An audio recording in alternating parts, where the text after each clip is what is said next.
Hello, good morning everyone. अभी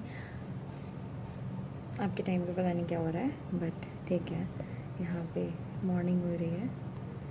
सो आज हम पढ़ेंगे एएनटी का टॉपिक ओटोटॉक्सिसिटी। ओटोटॉक्सिसिटी क्या है? ओटोटॉक्सिसिटी बेसिकली, अगर आप जब ओटोटॉक्सिसिटी वर्ड को स्प्लिट करोगे तो आपको पता चलेगा ओटो जो कि ईयर के लिए वर्ड यूज होता है, और टॉक्सिसिटी मीन्स कुछ भी केमिकल्स के या ड्रग्स के कारण टॉक्सिसिटी आना, है ना, इम्पेयरमेंट आना। अब देखिए, ओटोटॉक्सिसिटी होती क्या है? Various drugs and chemicals can damage in a year and cause sensory neural hearing loss, tinnitus and sometimes vertigo. यानी डैमेज होना किसी भी केमिकल और ड्रग्स के कारण, जिसके कारण सेंसरी न्यूरल हियरिंग लॉस होना, टेनिटस होना, वर्टिगो होना। अब कुछ ड्रग्स होती हैं जो कि ये सब कराती हैं, जिनमें से सबसे पहले ड्रग्स है अमाइनोग्लाइकोसाइड एंटीबायोटिक्स। अब अमाइनोग्लाइकोसाइड एंटीबायोटिक्स कौन कौन सी हैं, उसके भी बहुत सारे एग्जांपल्स हैं, लाइक स्ट्रिप्टोमाइसिन, जेंटामाइसिन, टोब्रामाइसिन, है ना। ये प्राइमरली वेस्टिबुलोटॉक्सिक ड्रग्स होती हैं, ठीक है। वेस्टिबुलोटॉक्सिक मीन्स वेस्टिबुलोकॉक्लियर की टॉक्सिसिटी कराती हैं। They selectively destroy type 1 hair cells of Crista ambularis, but administered in large dose can also damage cochlea. अगर आपने अमाइनोग्लाइकोसाइड्स के ये जो 4 ड्रग्स के मैंने नाम लिए या आपने ड्रग्स दी, तो ये बेसिकली क्या कराती हैं? ओटोटॉक्सिसिटी में ये जो हेयर सेल्स होती हैं, टाइप 1 हेयर सेल्स हैं, उन्हें डैमेज कराती हैं, और जो क्रिस्टा एम्बुलारिस के टाइप 1 हेयर सेल्स हैं उन्हें डैमेज करती हैं। और अगर आपने इन्हें लार्ज क्वांटिटी में दिया, if given in large quantity, तो ये कॉक्लिया तक को डैमेज कर सकती हैं, ठीक है।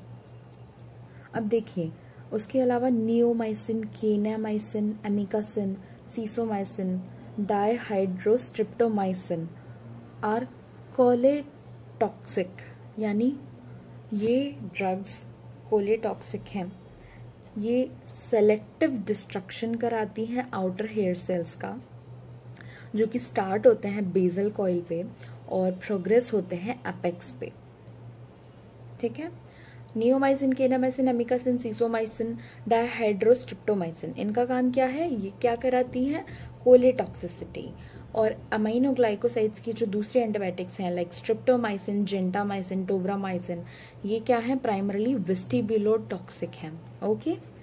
अब देखिए, patients particularly at risk are those जो इम्पेयर्ड रीनल फंक्शन है, जिनका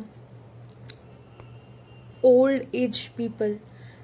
जनरली ओल्ड एज पीपल तो रिस्क पे होते ही हैं अधिकतर, आप जो डिजीज देखेंगे उनमें।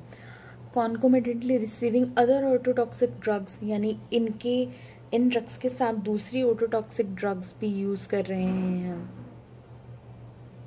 ठीक है।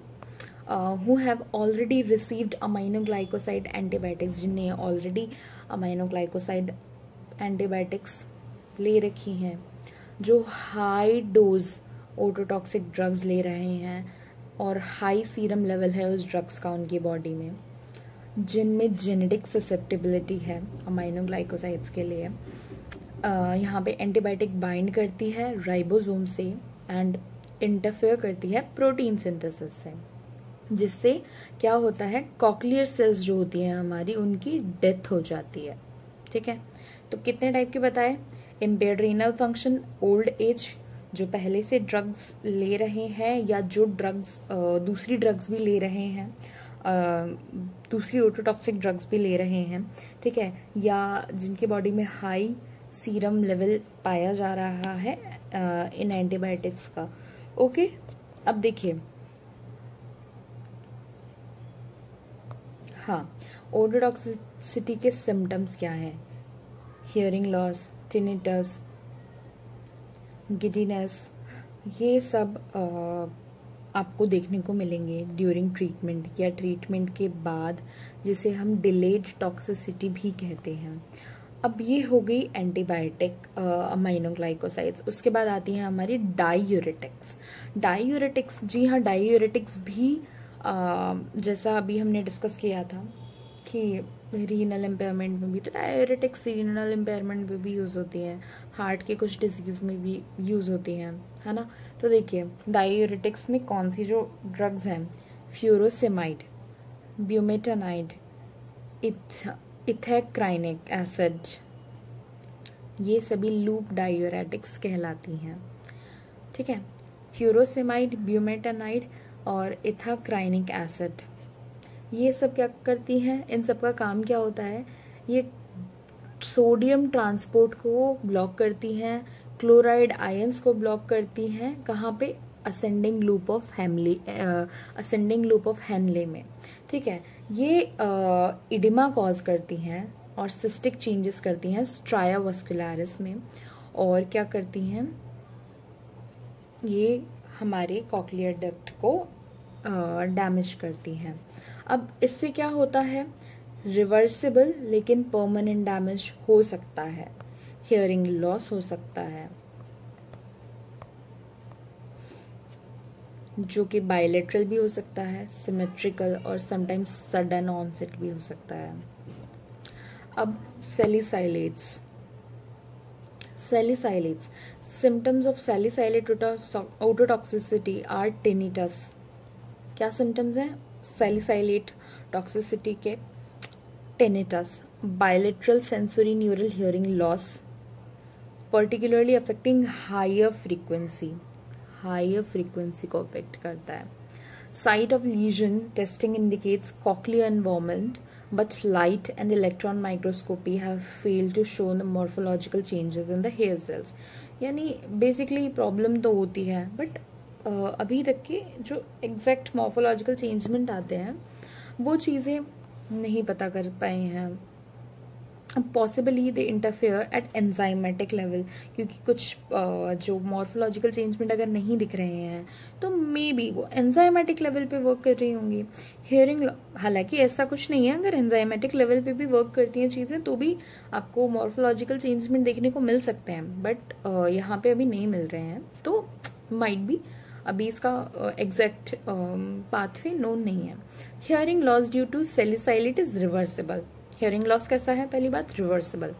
ठीक है, रिवर्सिबल और कहाँ था, रिवर्सिबल और परमानेंट कहाँ था, जहां हमने डायूरेटिक्स पढ़े थे, याद आया, डायूरेटिक्स पढ़े थे, वहां पे कैसा था, रिवर्सिबल एंड परमानेंट। ठीक है, ये हुआ ड्रग्स, ये ड्रग्स क्या हुआ, डिसकंटिन्यू हो गई। सेंसरी न्यूरल हियरिंग लॉस, ये बाकी एनसेड्स में भी देखा गया, जैसे नेप्रोक्सिन, पायरोक्सिकेम, कीटोरोलैक, लेकिन ये सब क्या है, रिवर्सिबल है। अब उसके बाद हमने 3 ड्रग्स पढ़ ली, चौथी ड्रग है हमारी क्विनीन। क्विनीन क्या है, ठीक है, क्विनीन ओटोटॉक्सिक सिम्टम्स जो देती है वो है टिनिटस। जस्ट अ सेकंड, हाँ, tinnitus, sensory neural hearing loss, जो कि रिवर्सिबल है, टिनिटस भी, सेंसरी न्यूरल हियरिंग लॉस भी, बट हायर डोज में क्या होता है, परमानेंट लॉस होता है। हायर डोज है परमानेंट लॉस, हायर डोज में परमानेंट लॉस बताया गया है, जो कि प्रोलोंग मेडिकेशंस और स्मॉलर डोज, जो सिम्टम्स हैं जनरली कब अपीयर होते हैं क्विनीन के, जब आप डोजेस बहुत लंबे टाइम तक के ले रहे हैं, दूसरा स्मॉल डोजेस ले रहे हैं, ठीक है, और जो ससेप्टेबल हैं उन्हें ज़्यादा अफेक्ट करती हैं सारी चीज़ें। कंजेनाइटल डेफनेस क्या होती है, और हाइपोप्लेजिया, एक तो बच्चे को बाय बर्थ प्रॉब्लम है ना, डेवलपमेंट प्रॉपर नहीं है कॉक्लिया का, ये देखा जाता है children whose mother receive during first trimester of pregnancy. ठीक है, अगर ये ड्रग प्रेगनेंसी के फर्स्ट ट्राइमेस्टर में दी जाए तो ये ओटोटॉक्सिसिटी करा सकती है, कंजेनाइटल ईयर डेवलपमेंट में ये प्रॉब्लम कर सकती है। ओके, तो ऐसी सारी जो ड्रग्स होती हैं जो कि बेबी के लिए या मदर के लिए हार्मफुल होती हैं, वो ड्रग्स टेराटोजेनिक होती हैं। ठीक है, अब देखिए, ototoxic effect of quinine are due to vasoconstriction in small vessels of cochlea and stria vascularis. अब इसका इफेक्ट क्यों आ रहा है? क्योंकि ये जो स्मॉल वेसल्स हैं कॉक्लिया की और स्ट्राया वस्कुलरिस की, इनमें क्या कराती हैं? वेजो कंस्ट्रिक्शन। ठीक है, अब उसके बाद हम पढ़ेंगे क्लोरोक्वीन एंड हाइड्रोक्सी क्लोरोक्वीन। ठीक है, ये इफेक्ट सिमिलर प्रोड्यूस करती हैं क्विनीन के जैसे। Reversible sensory neural hearing loss होता है, समटाइम्स परमानेंट भी हो सकता है। Okay, cytotoxic drugs, nitrogen mustard, cisplatin, carboplatin, ये कॉक्लिया डैमेज कराती हैं। They affect outer hair cell of cochlea. और कौन था जो आउटर हेयर सेल डैमेज करा रहा था? याद करो, हमने ड्रग्स पढ़ी थी, अमाइनोग्लाइकोसाइड्स। अमाइनोग्लाइकोसाइड्स में जो हमारी नियामाइसिन, किनामाइसिन, एमिकासिन, ये ड्रग्स थी। ये आउटर हेयर सेल्स को जो डैमेज करा रही थी। ठीक है, डेफ्रोक्साइम, डेस्फेरोक्सामीन। ठीक है, it is iron chelating substance. ये क्या है? Iron chelating substance. ये थैलेसेमिक पेशेंट को ट्रीट करने के लिए यूज किया जाता है, जो कि रिपीटेड ब्लड ट्रांसफ्यूजन जिनमें होता है उनमें हाई आयरन लोड आ जाता है, जैसे सिस्प्लैटिन एंड अमीनोग्लाइकोसाइड्स और डेस्फेरोक्सामीन। ये high frequency sensory neural hearing loss कराती हैं। अब हियरिंग लॉस का ऑनसेट सडन भी हो सकता है और डिलेड भी हो सकता है। ये परमानेंट होता है, पर कुछ केसेस में रिवर्सिबल हो सकता है जब ड्रग्स डिसकंटिन्यू कर दी जाएं। ये टॉक्सिसिटी, नर्व्स की टॉक्सिसिटी कराता है और बच्चों में ज़्यादा अफेक्ट करता है। ओके, अब उसके अलावा है कुछ मिसलेनियस। मिसलेनियस में क्या है? ये आइसोलेटेड केस ऑफ डेफनेस है, जो डेफनेस के बहुत आइसोलेटेड केसेस हैं, हमें नहीं पता है कौन सी ड्रग से नहीं हो रहा है, या डिफरेंट केसेस, जो भी केसेस हमने नहीं पढ़ पाए हैं वो मिसलेनियस में। ओके, तो erythromycin, ampicillin, chloramphenicol, indomethacin, phenylbutazone, ibuprofen, tetanus, antitoxins, propranolol and propylthiouracil, alcohol, tobacco, marijuana, ये सब भी डैमेज करते हैं इनर ईयर को। तो बेसिकली ये सारी जो ड्रग्स हैं, ये सारी ड्रग्स डैमेज का काम करती हैं। ठीक है, अभी just a second, topical ear drops. आपको ये सोच सकता है क्या कि ईयर ड्रॉप्स भी ईयर को डैमेज करेगा? ओके, बट हाँ, होता है। किसी भी चीज़ का अगर आप ओवर यूज करोगे तो वो आपको डैमेज ही करेगी। ओके, अब देखिए, topical use, drugs in the middle layer can also cause damage to cochlea by absorption through oval and round window. जब हम ड्रग्स डालते हैं कानों में, टॉपिकल ड्रग्स जो डालते हैं, वो कई बार हमारे टिम्पैनिक मेम्ब्रेन के थ्रू एब्जॉर्ब होकर के, tympanic membrane, Oval window, round window, उसके थ्रू एब्जॉर्ब होकर के इनर ईयर में चली जाती है, जो कि हार्मफुल हो सकती है। अब डेफनेस कैसे आती है? क्लोरहेक्सिडीन का हम यूज़ करते हैं, सपोज हम क्लोरहेक्सिडीन का यूज़ करते हैं, जो कि preparation of ear canal before surgery में यूज़ की जाती है, ईयर ड्रॉप्स के फॉर्म में, जिसमें अमाइनोग्लाइकोसाइड एंटीबायोटिक होता है, जैसे नियोमाइसिन, फ्रेयामाइसिटिन, जेंटामाइसिन। तो ये सारी ड्रग्स हमने पहले ही पढ़ी थी। ये सारी ड्रग्स क्या होती हैं? Ototoxic. Ototoxic potential is also permanent in ear drop containing polymyxin B. यानी ओटोटॉक्सिक जो पोटेंशियल है वो परमानेंट है पॉलीमिक्सिन बी जो ईयर ड्रॉप है उसमें। प्रोपिलीन ग्लाइकॉल है उसमें, एंटी फंगल एजेंट है कुछ उसमें। यूज तभी अप्रूव किया जाएगा जब मिडल ईयर इन्फेक्शन हो, otherwise ear drops should be avoided. Okay, कोई भी एंटीबायोटिक ईयर ड्रॉप्स हैं उन्हें अवॉइड ही करना चाहिए अनटिल एंड अनलेस कुछ मिडल ईयर इन्फेक्शन ना हो, क्योंकि ये ओटोटॉक्सिसिटी कराते हैं। ओके, तो हमारा ये स्मॉल टॉपिक था, ये स्मॉल टॉपिक हमारा ओटोटॉक्सिसिटी ख़त्म हुआ।